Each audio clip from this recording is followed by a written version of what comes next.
Ay, magandang hapon na talaga ngayon, nakakachorba. O dahil, na-miss ko nang mag-chismis. Sa totoo lang, napakadami kong chismis. Kaya, dahil dyan, tara na mag-chismis, chikahan. Chismis, chikahan. Sa totoo lang, hindi ako makachismis ng ayos kasi marami na akong kapitbahay sa likod. Hindi sila natutulog ng ng matagal. Maaga silang magsigising. Kaya ayoko nang mag-chismis sa labas. So yun nga. Dumating sa point na napakatahimik ko lang sa pagchichismis dahil wala akong cellphone, 'di ba? Alam niyo 'yan. 'Di ba nawalan ako ng cellphone? Sa awa naman ng Diyos, bago ako Pasko, di po man. Magbo-birthday ako, ay thank you ako kay Sisi, kay binigyan ako ng cellphone dahil masaya ako kahit hindi ganun kamahal, pero hindi naman importante yung mahal.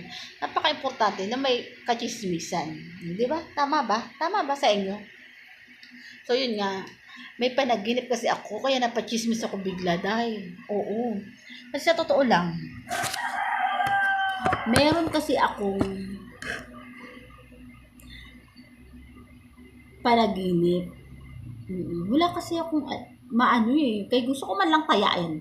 Oo, gusto ko sana itaya. Kaya baka manalo, 'di ba? Ganun pag mga panaginip minsan sa pag-ano. So, kasi magbe-birthday ako kinabukasan ng time na yun.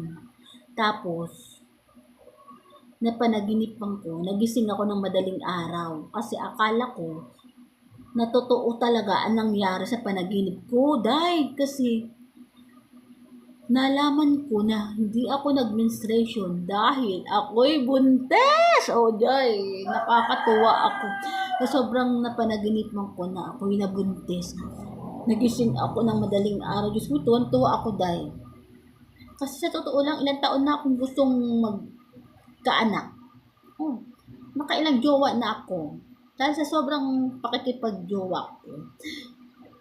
Ang ending ngayon, wala akong jowa. Ilang taon na akong walang jowa. Dahil nakakaloka. So yun nga, nanaginip ko na ako ay buntis ng isang buwan. Dahil, isang buwan. So,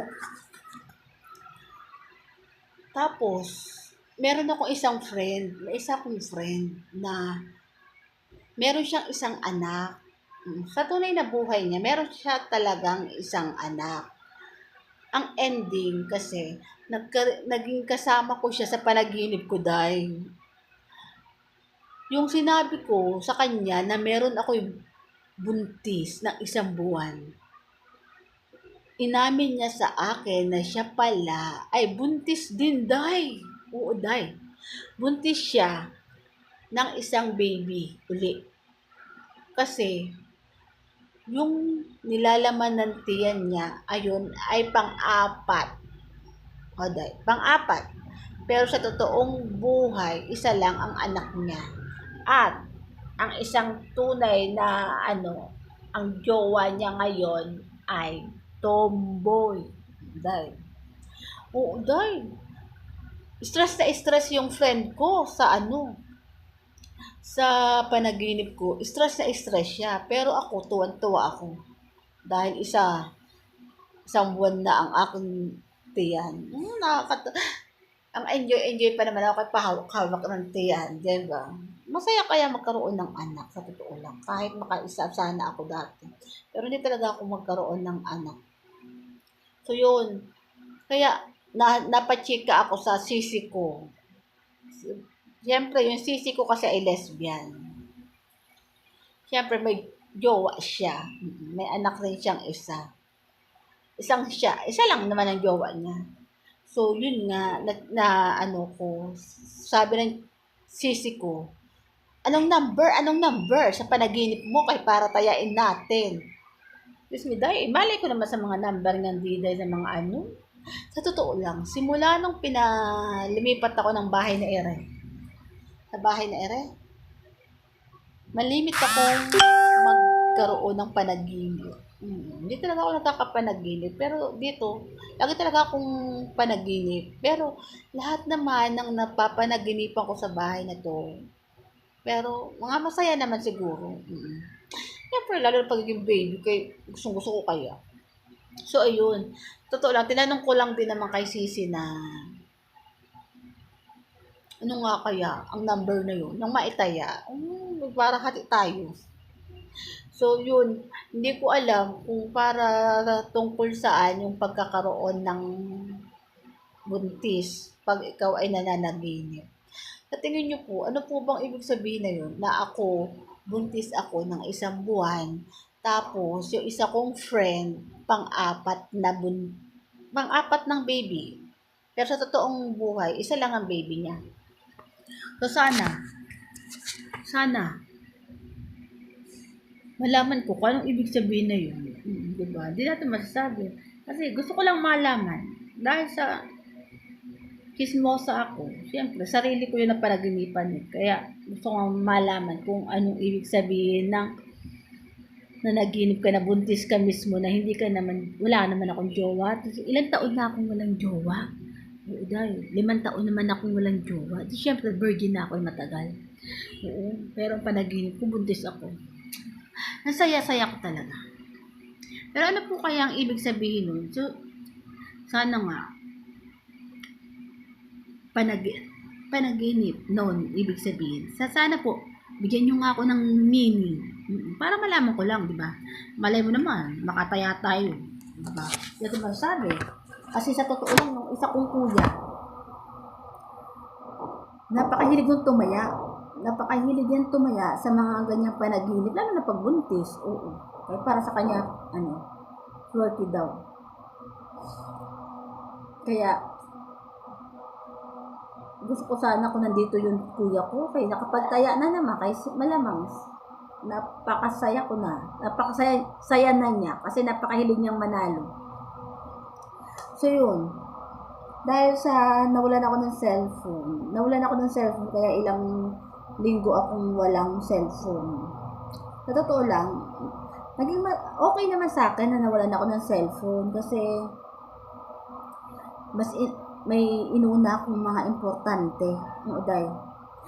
May mga inuna akong importante sa loob ng bahay at sa mga kasama ko kesa unahin ko ang cellphone para sa sarili ko.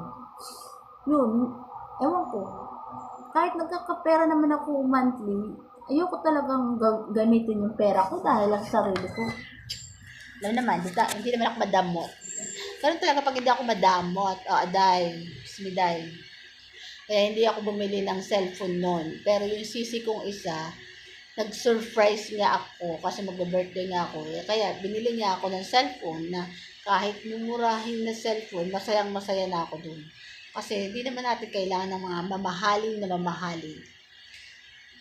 Kasi wala pa naman tayong pambili pa. Kaya ang mahalaga, may cellphone.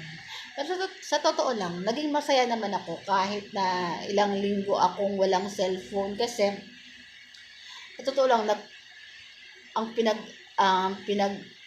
pinag-enjoyan ko na wala akong cellphone. Nag-practice akong kumanta. Di ba nga na-stroke na ako na sumabog na ang utak ko, pati ang wala akong utak kasi nga na-stroke na ako. So, di ba, dati naman mahilig tayong magkantahan habang nagiinuman dati. Kaya sanay na sanay tayong kumanta nang hindi naman mga kasing gaganda. Pero nakaka-enjoy tayo kasi habang nagiinuman tayo, nagkakantahan tayo, day.